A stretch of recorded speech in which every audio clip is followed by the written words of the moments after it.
느헤미야 9장 1절부터 2절.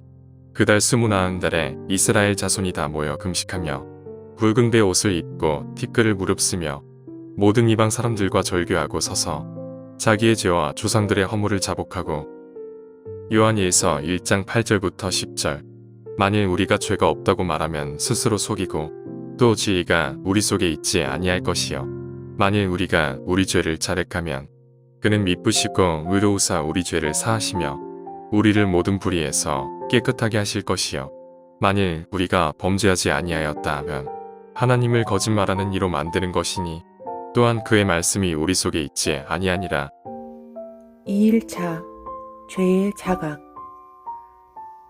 느헤미야의 숨가쁜 인도 속에 성벽 재건 공사는 52일 만에 드디어 완성되었습니다. 하지만 이스라엘 백성은 영적인 허기와 결핍을 느낍니다. 이때 제사장 겸 학사인 에스라가 낭독해준 하나님의 말씀을 통해 예배가 회복되고 하나님에 대한 알미 깊어진 백성들은 하나님께 부르짖습니다.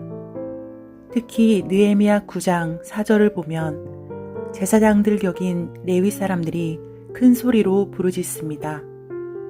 우리는 성벽과 성벽이 완성되듯 외적인 모습이 탄탄해지면 모든 것이 충족되는 줄 압니다. 또한 목사님들은 다 왜곡 없이 하나님의 말씀을 전하는 줄 생각합니다. 착각입니다. 요한일서 본문에서는 참된 기쁨을 맛보기 위해서는 하나님과의 사귐이 절대적이라고 합니다. 그런데 하나님과의 사귐이 없으면서 있다고 착각하는 사람들이 있습니다. 성경은 이런 사람들을 거짓말하는 사람이라고 합니다. 또 죄가 있으면서 없다고 말하는 사람은 스스로 속이는 사람이라고 합니다. 그뿐 아니라 자신은 죄 지은 일이 없다고 생각하는 사람도 있습니다. 그러나 성경은 이러한 사람을 하나님을 거짓말하는 이로 만드는 것이라고 하면서 말씀이 없는 자라고 경고합니다. 하나님과의 사귐은 예수님을 통해서만 이루어집니다. 예수님은 하나님과 우리의 사귐을 위해서 오셨습니다. 하나님과의 진정한 사귐을 위한 해결 방법은 노출입니다.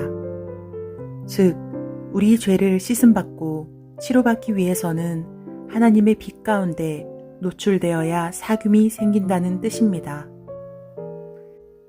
날선 칼날처럼 왜곡 없는 하나님의 말씀은 우리의 모든 잘못과 죄를 자각, 인정, 자백하게 해서 하나님과의 사귐을 회복되게 합니다. 하나님과의 사귐이 진짜라면 하나님의 뜻과 하나님의 소원을 알게 됩니다. 또한 하나님의 마음과 사랑은 아래로 흘러내린다는 것을 알게 됩니다. 더불어 그리스도의 몸된 교회의 지체로서 정말 하지 말아야 할 것과 더욱 해야 될 것을 깨닫게 됩니다. 지금 당신과 하나님의 관계는 예수님을 통한 진실된 사귐입니까? 기도문, 개인과 가정, 하나님과의 진정한 사귐이 회복될 수 있도록 하나님의 빛과 임재 가운데 진리의 말씀이 선포되는 곳으로 이끌어 주셔서 예배의 감격과 회복이 있게 하옵소서. 교회와 나라에 왜곡 없는 하나님의 말씀이 선포되게 하시고 우상 숭배, 신사참배와 분단의 죄를 진정으로 고백하는 회개가 불같이 일어나는 기도의 회복이 있게 하옵소서. 민족과 열방, 하나님을 알아갈수록 시대의 아픔, 민족의 미래, 열방의 현실 등 민족과 열방을 위한 기도 소리가 커지게 하옵소서.